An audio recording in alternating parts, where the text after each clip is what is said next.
Hey guys, it's Dr. Joe here. Welcome back to the channel. Making another video about my 2021 Ford Bronco. As you can see, it is a two-door hardtop Sasquatch. Wait a second.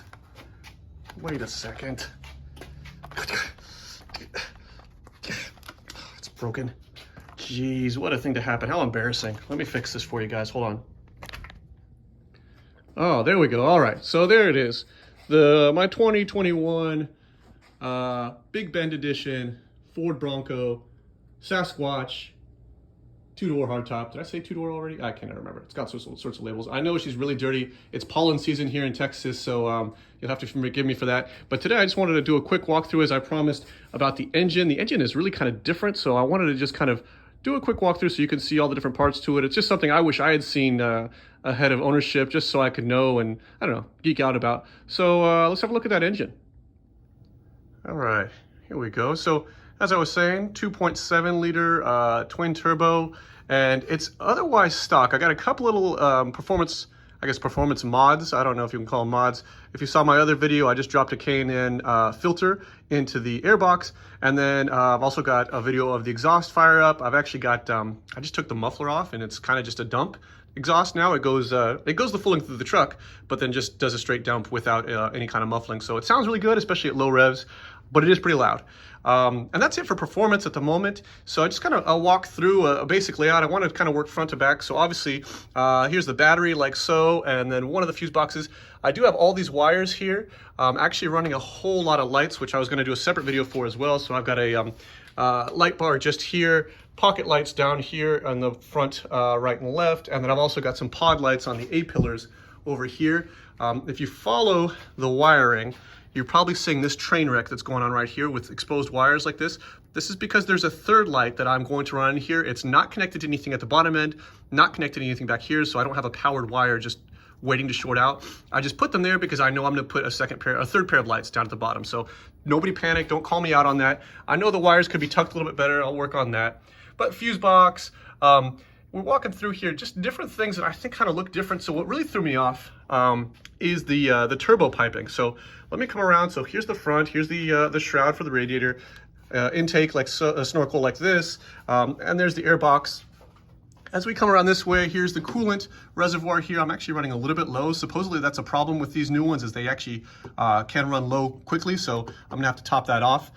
If we come down way in here, let me see if I can get a good shot of it. So here's our little baby turbo, just a tiny little snail, Garrett turbo. It's really not big. I can't give you a good perspective on it. It would fit in the palm of my hand. So not a very big turbo, and then of course a giant catalytic converter with all sorts of sensors in the back like this. But the turbo, of course, feeds off of the piping. Here's the cool side coming out of the intake box, like so. And then if you follow it, here's the hot side piping, and it's really narrow here. This is a choke point. I cannot wait for somebody to come out with new hot side piping for this thing, because the diameter of this thing is just ditty. It kind of flares out a little bit. Follows along. Here's your blow-off valve or recirculation valve, or whatever you want to call it, like so. Hot side piping keeps going like this, and then down into the box itself, like so. Here's the cool side right here. If you follow this is the cool side running underneath, and it goes down to the turbo, and you can't really see it. I'm gonna see if I can get any kind of shot of it. Now it's buried too deep down there, but cool. The other turbo's down here tucked against it. And then here's the hot side for this one. Comes out of the turbo like this and joins in this really, actually, what I think is a really smooth wide joint for these two pipes like that. Actually, I expected, being, you know, a basic OEM sort of connection, that it would be not nearly as smooth, but it's a really nice smooth transition. And then it runs down, you can see it, there's a massive Texas mosquito in the way, of course, because this is Texas, right? There's the hot side pipe like this, and you can't see it very well at all, but of course it will run down to the intercooler down here. And I'm gonna bring you to the intercooler, which is cool because here it is back here, but it actually has these louvers that are mechanized. So you can actually, there's actually a motor that opens and closes them depending on the airflow, which is really neat. I'll talk more about that another time. But then there's the other side here. So here, way down at the bottom, you can't see it. There it is, just there where my finger is. This is the cool side pipe, the charge pipe, running back over this direction, and then up it comes here to the intake manifold. So here's our throttle body just here, and then the composite, it's not even metal, it's a composite intake manifold obviously, that feeds the cylinders and everything like that. But just a ton of wiring and sensors. And of course, I mean, this is modern fuel injected boost, so it's going to be, you know, it's not a kind of a Stone Age engine at all. But just kind of a quick rundown. I imagine soon there's going to be people that will make, I know K&N actually has a charge pipe and a new intake. I was looking at the intake and it doesn't look like it changes much for the cold side of the piping. The charge pipe looks like it could be very effective, so I'm thinking about dropping one of those in. But anyway, you get the idea. I wanted to give you the layout. Obviously a 6-cylinder, so here we've got the spark plugs and injectors on that, or spark plugs and injectors on this side. Same over here. One cool feature I want to point out before I call it a day on this bad boy is something I was reading about that I think is really cool. There's actually not headers on this engine, which sounds crazy because usually it's the headers that feed the turbos. In this case, the manifold, the exhaust manifold, is built into the engine that allows the engine to heat up faster, right?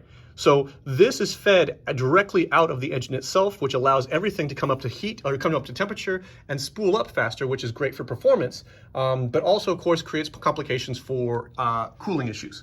So anyway, I think there's all sorts of upgrades. This thing is, I've heard people are getting nearly 500 horsepower out of this bad boy without even messing with the internals. So stock turbos, stock engine, just intake, tuning, and a few little tweaks, and they're putting that nearly 500, not at the wheels, but 500, and then probably 450 at the wheels. So just really cool. I hope you guys enjoyed just a little walk down to that engine here, just answering some questions about layout and stuff that I would have wanted to know before I even bought one. So take it easy.